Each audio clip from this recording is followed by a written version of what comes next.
Hello. Welcome on YouTube and on Instagram. Come on into the live. I'm Dr. Dion Napier, and today is going to be a little bit of a history lesson, probably a little bit of preaching sprinkled in there today.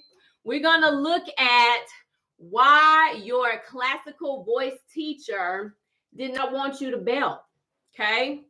We're going to look at what is the tension and the resistance in university voice performance programs with singing popular styles. That's what we're hitting today. And I'm really excited to share this information with you guys. Today is really centered toward or catered to singers who were raised up in the university system, classically trained, voice teachers who are classically trained. There's some history and some facts and some things that really needs to come to the forefront. And I believe it is coming to the forefront more. But I found this out not too long ago, and I was like, man, I can't sit on this. I got to share this. So that's my heart, and that's my motive today, is to share some truth with you guys, so that you can be free. Y'all know Amplify Vocal Studio is about free your mind, free your voice, okay? And so when we believe lies and when we believe things that are not fully true, it really limits and hinders us from our forward progress as musicians and as creatives. And I want you to be free. The world needs you to be free, because there are songs in you that need to be sung. There are songs in you that need to be written. You need to be free to share and express your creativity without being choked, being in a chokehold by a lie. So we about to hit this. Y'all, welcome. All right. So the real reason why your classical voice teacher didn't want you to belt, and I'm looking at my notes so I don't get all over the place. All right. So a little bit of background about me, if you guys don't already know. So now I am an online entrepreneur, voice teacher, independent. But before I started this business, I was raised up in academia. Okay. I went through that university system, 3 different universities, 2 universities, 1 conservatory, did 12 years of study, got my doctorate, did the opera, did the art song, did all of that. Right. But here's the thing. I grew up listening to gospel music, R&B music, listening to jazz, listening to blues. That was the culture of music that I grew up in. I had no previous exposure to opera and classical styles. Okay. So here's the thing. I did well in school. I was able to do the classical opera thing. I liked it because I naturally like languages. I liked the discipline of it. I liked the structure of being in a university. You got to check the boxes and do all the things, do the recitals. I'm kind of naturally wired like that. I like systems. I like predictability. I like that kind of stuff. Okay. So although I did well in that classical realm, it did not connect with me at a heart level. Okay. It did not move me. It did not inspire me like the music that I grew up in and the music that really shaped my identity. All right. So years later, I'm doing sales and marketing, and I'm teaching on the side. Okay. Because I didn't want to go into academia and start teaching. I was like, that's not for me. So I'm teaching on the side, and I'm using my classical teaching approach because that's all I know. That's all I got. But the thing is, I'm bored, I'm uninterested, okay? And I'm wanting to go back and start singing the music that shaped me as a child. But here's the thing. All I had was this classical foundation, and I felt inauthentic. I felt like I could no longer sing the gospel music, sing the jazz. I felt like I couldn't access it because the only tools I had at this point was from classical background, was Western classical, European, right? Operatic. So I no longer knew how to make those sounds. And I was also afraid to even try, because in the university, there's this mentality around singing non-classical music that if you sing it, if you try it, it's going to damage your voice. It's not healthy singing. It was always like looked down upon in the university systems, And so honestly, I felt bound. I felt like I had spent all this time and all this money developing this classical operatic skill set, and I was no longer interested in that. I didn't want to teach it, and I didn't want to sing it. So I'm like, Lord, what in the world am I about to do? So what I did was I started searching. Yes, I did. And I started asking myself these questions, right? Why were we discouraged from singing pop music styles in university? Why did I have to stop singing gospel music to show I was serious about singing classical? So here's the thing I forgot to tell y'all. My freshman year of college, I had my very first voice teacher. She told me, if you're going to be serious about pursuing classical music and opera, you got to get up out of that gospel choir. And she was a Black woman from New York. She was not Eurocentric, but she told me I had to get up out the choir if I was serious about classical singing. And as a freshman in college, I didn't know any, I trusted my teacher. And so I did what she told me to do. Okay. So again, after school, I'm asking myself these questions. Why did I have to stop singing in the gospel choir to prove I was serious about singing classical? Okay. Why were we only steered in one direction? If we're supposed to be voice performance majors, I'm thinking my voice is able to perform a lot of different things, right? But that's not how it is when you're in a university. You are steered in one direction. Why is that? These are questions I'm asking myself post-grad, okay? And then I'm asking, why was popular music and pop music performers viewed as inferior and subpar among the classical voice professors and university voice programs? I had to know. I'm like, what's at the root of this, right? So I ended up finding this interview, and it's on YouTube, and I encourage you guys, go watch this interview. It is fantastic. It is the historical bias against popular music education, and it's by Dr. Melissa Naismith and Matt and Jacqueline Edwards. Okay, it is phenomenal. I won't go off into all that. Just go watch it. It's 2 parts and it's worth every minute. Okay. And so here are some of the facts that Dr. Edwards laid out, what he and his wife had researched. And I'm just sharing some of these facts, and then I'm going to share some of my personal takeaways. That's how we're going to do this today. So here are some facts, right? So aristocrats of European lineage in New York City in the 1800s. Now, some of y'all might already know this. I knew parts of it, but I didn't know the totality of it pieced together, like watching this interview. So here it is. Aristocrats, European lineage in New York City in the 1800s. They were trying to create a cultural landscape that could rival what was seen in Europe, okay? So these aristocrats, they were building opera houses. They were fully donor funded, and they were creating special elevated places to practice and perform opera or Western classical music, okay? That's what was going on at the time. And so these aristocrats had a belief, follow me, because y'all know I be talking about beliefs, pulling down strongholds in the mind, you know what I'm saying, limiting beliefs. These aristocrats had a belief that classical music was superior and that everyone should be taught to like it. Okay, that's what they believe. Now, this is 1800. This is during a time where both racism and classism were the order of the day. Okay, so we got to keep that in our context. All right. So then we have a magazine called A2 Magazine, and it was first published in 1889.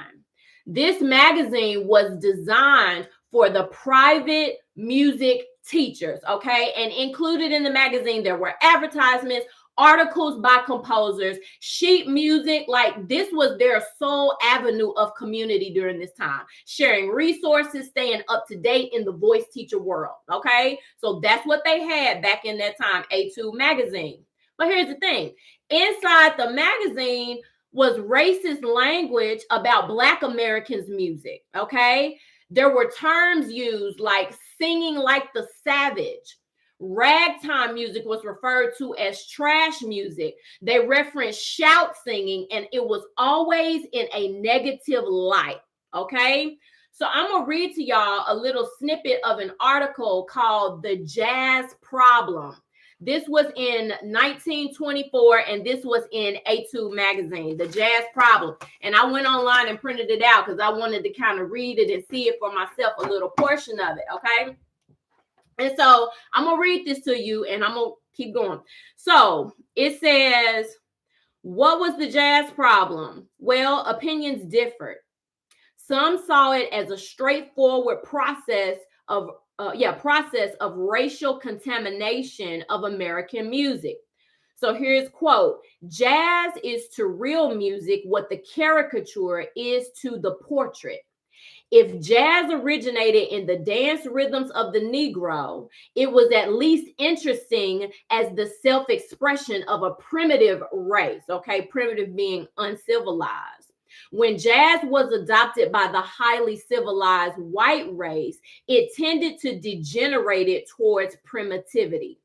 Now, that statement, full of hatred, that statement was from Frank Damaj, who was the creator of the now Juilliard School in New York. That was his sentiment about music and about the music of non-Eurocentric peoples, Black American people, okay?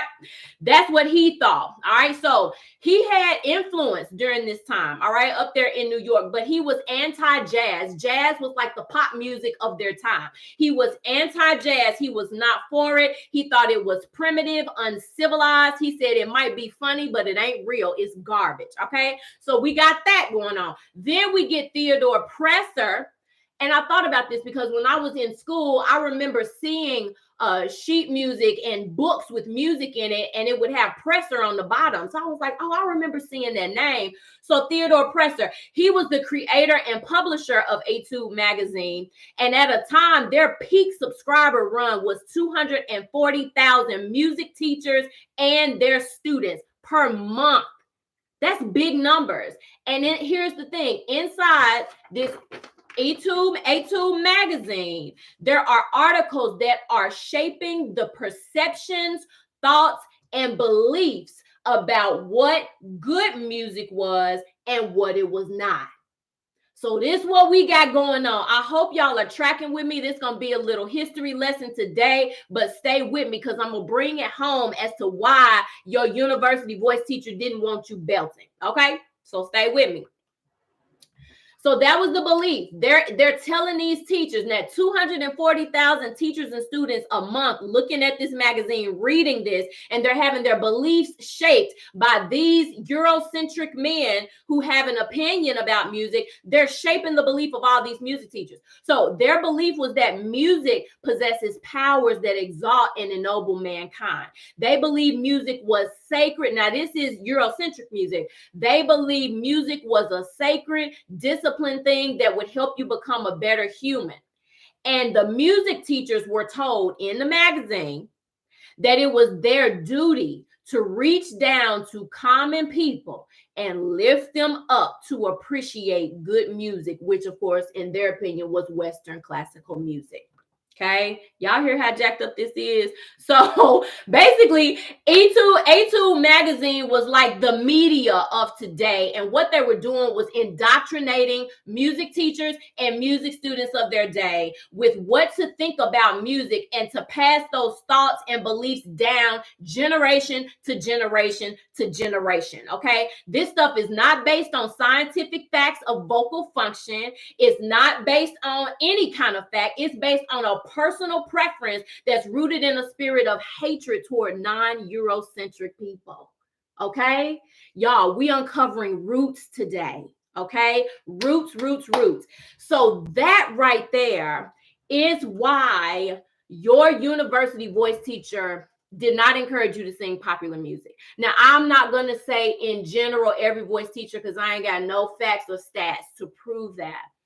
But largely among the university culture, and I know because I spent 12 years among them, largely the belief is that classical music is here, popular music is here. It's subpar. It's not seen as equal, and we should not put the same respect on popular music that we put on Western classical music. And that, my friend, is rooted in racism. It's rooted in a spirit of hatred. It's rooted in prejudice. It's not rooted in fact. And that's why your teacher probably didn't want you to belt, probably didn't want you to sing popular music, okay? Whether they knew it or not, that lie, that belief had been perpetuated down through the generations, and it was able to go unchecked, okay? So now we in a day where we really have to check everything that we believe. We have to step back and question, okay? Let me keep going. I don't want to get ahead of myself because I'm probably going to start preaching, but let's just keep going. So what my notes, this is why right here, that mindset is why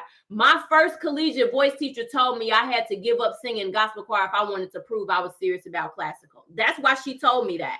Okay, because that belief being passed down. If you sing a pop music, it's not as good. It's gonna tear your voice up. All of that kind of stuff. That's why she told me I had to get out of gospel choir. Okay, this is why many classical voice teachers today still do not encourage students to sing popular music styles, and while they have a pompous, arrogant, smug attitude toward pop music and pop music singers, and it needs to come down and it needs to stop.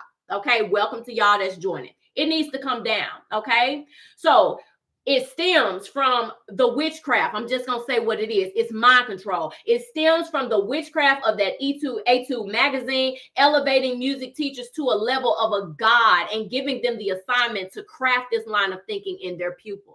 Okay, these are the origins. All right, so here's what really happens, and this is how I thought about it, like in real time. This is what really happened. The University Voice program is telling you these are incoming students. This was me in 2003 coming into university. They're telling you got to lay down the music of your culture, the music that shapes your identity. You got to lay all that down. And the music that you connect with at a heart level that helps you to create the human experience, right? You got to lay that down and take on a new musical identity if you want in. And here's proof that they're telling us that when you audition to get into a university, you have to come in with a song, an art song that's either in Italian, French, German, right? You can do an English art song, but it's got to be in a classical style. You can't walk up in there singing no popular music. You ain't even eligible. So they're telling you at the door, you got to lay down the music that you connect to. You got to lay down the music of that you identify with, that speaks to your soul and your spirit. You got to lay that down and you got to take up ours. That's what they're telling us, y'all. Okay, and if you're serious, you're gonna lay it down and pursue this Western classical because it's higher. Okay, it's still the spirit of that A2 magazine and what they were what Presser and Damaj were training people to think, okay, through the writings. Okay, what they're still telling us is that your music is not real. Your music will cause vocal injury. Your music is not respectable. It's not as worthy, right? These are the things that they're telling us. Now, I know our precious voice teachers, if you were to ask them, they may say, oh my God, no. And they may not even realize what they're doing, but because these mindsets have gone down the line, been passed down generation to generation without being checked, without being scrutinized, without being observed, the spirit of this A2 magazine is still speaking and it's still binding students. It's still making students feel like in an identity kind of thing. Like I don't relate to classical music. I never really connected with that and related to it, but I had to take it on if I wanted to go to college. You see what I'm saying? So let me keep going. I see your question, Monica, but I'll come back in just a second. I don't want to lose my train of thought. I'll come back in. So this is what they're telling us, right? Another thing that they tell us, on top of that, you need to raise the pitch of your speaking voice because speaking in your natural chest voice is harmful and incorrect. And y'all ever heard that? Especially soprano ladies, right? You can't speak in that chest voice. The way I'm speaking right now is incorrect. We need to speak up here because this is the way that we speak. I'm not doing that. That's inauthentic. Why do I have to do that just to be able to sing classical music? Like, no, I'm not doing it. Do y'all see how that spirit gets in there and tries to like really make us conform our identity? Not on it. Okay. So anyway, let me keep going. So here, what do we do? All right. I've laid out the case. I've told you the facts. What do we do now as voice teachers and classically trained singers? Because I'm not going to come on here and just pour this stuff out and just leave y'all without hope and a solution. All right, let me get a sip of water. I'm not going to leave y'all without hope and a solution. So here's what we do.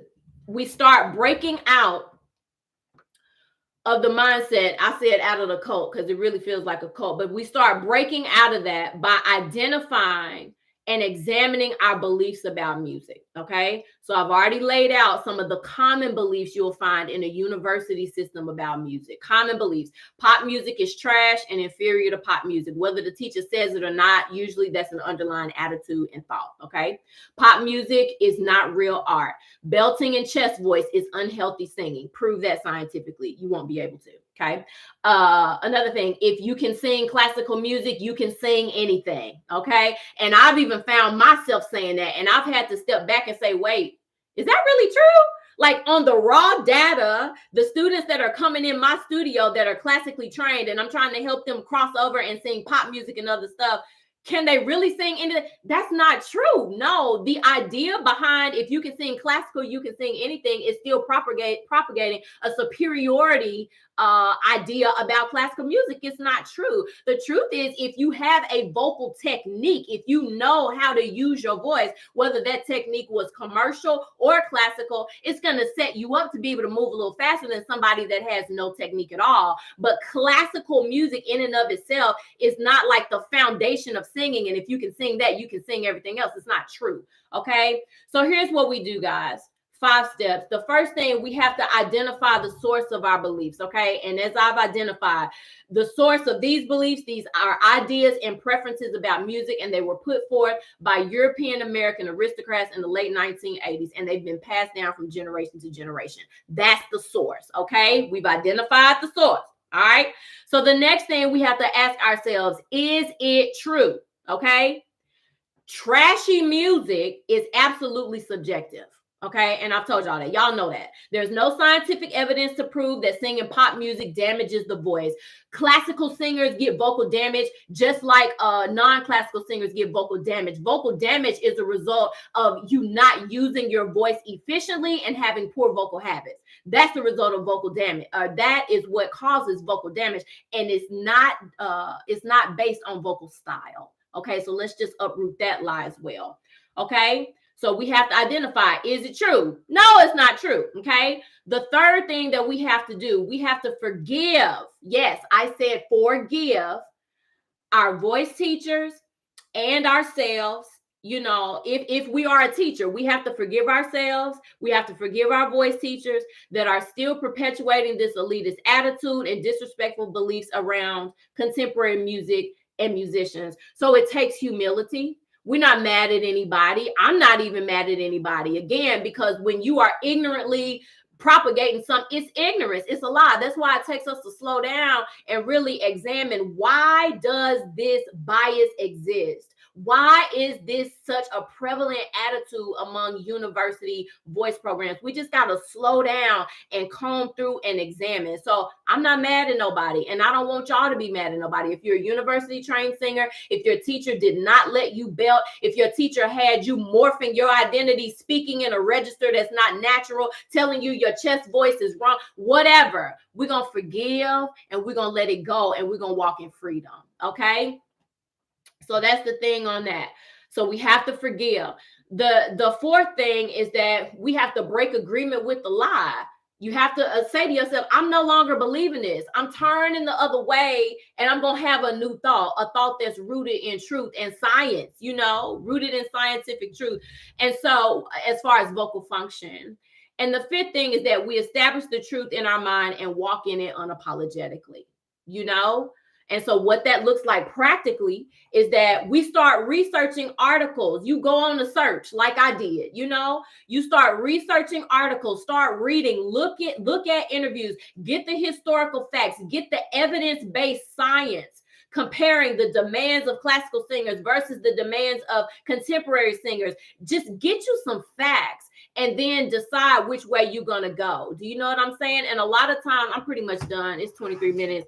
A lot of times, if we've come out of that classical system and we want to sing commercial music or teach commercial music, we don't have the tools. So you have to get tooled. You've got to go get the tools, get the equipping to teach and sing the music that you want to sing, to be able to serve your students and to be able to sing the stuff that you want to sing without sounding operatic. Okay. So that's it. Let me get to this question. Monica says songs cover. I think that a good singer should be able to sing both classical and not classical music, like a good pianist should be able to play. That's absolutely right, Monica. We should, because we're vocal athletes, right? We should be able to do it all. And the thing that you'll realize if you start exploring crossover styles, if you move beyond classical and start exploring more of these pop styles, you'll discover that your classical singing improves. Your overall vocal facility improves because it's getting stronger, it's getting more flexible. You're using your vocal cord, different coordinations. It just makes you a stronger vocal athlete overall. So no, it's not going to damage your voice. That's a lie, you know? So yeah, thank you for that comment, Monica. So y'all, that's it. That's what I got. I wanted to drop that truth on y'all today. And like I said, go look at that interview, The Historical Bias of Pop Music Education. Go check it out. Look at it for yourself. Research some articles. Have new thoughts about this stuff, you know, and just be free. Be free. Don't let these lies and these preferences that are rooted in these racist, you know, Eurocentric people from the 1890s. Don't let that stop you from pursuing and singing and opening your voice up. You know, I just hate it because lies keep us bound. I remember graduating from when I graduated from college, and I wanted to sing in my choir at church. You know, I'm getting all this classical music education, but I was still going to my black church, okay?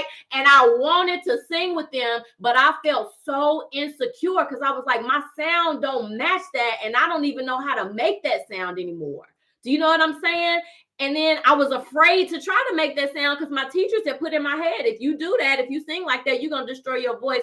So again, lies bring fear, lies bring bondage. That's why I like to be a hammer and bust them suckers wide open so you can be free to move out and explore and sing and teach the stuff you want to sing without feeling afraid, without feeling insecure, but having true facts, okay?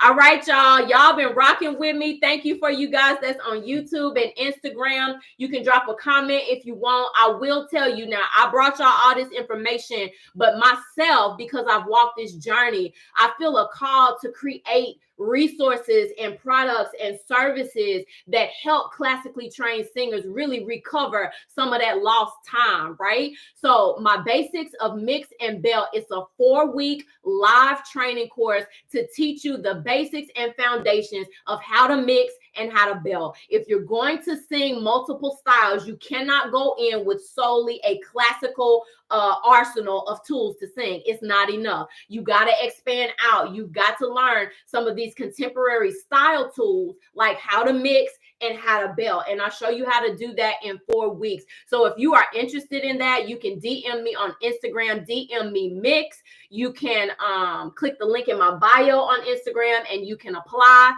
for the course. This course is for advanced level performers, contemporary artists, as well as classically trained singers, but advanced level. This one is not for beginners. But yeah, I'm here to be a bridge, you know, to really help you guys fill in some gaps, some missing things that we didn't get in university that we wanted and that we honestly should have been able to access, but it's okay. We're not mad at nobody. So I put myself out there and I'm creating these resources, and I'm partnering with classically trained singers and commercial singers to help you guys sing this stuff efficiently. I'm not going to say healthily, but efficiently. Okay. So I'm getting some comments down here.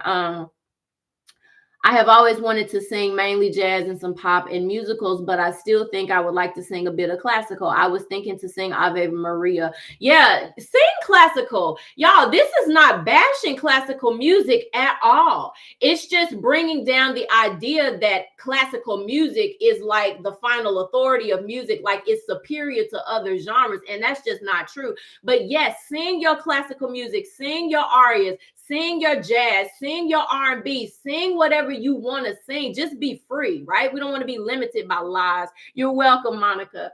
You're welcome. Yeah, you're welcome over here on Instagram too. Yeah, I hope this was helpful for you guys. I really hope this was helpful. So anyway, if you're interested in the course, the registration is still open. It will shut down on October 17th. So you got a few more days. If you think you're interested, you can go to amplifyvocalstudio.com, click on work and mix belt. You can see the full layout of what we do for the 4 weeks. But yeah, if you're university trained or contemporary style artist and you want to learn how to mix and belt, I would be happy to talk to you about that.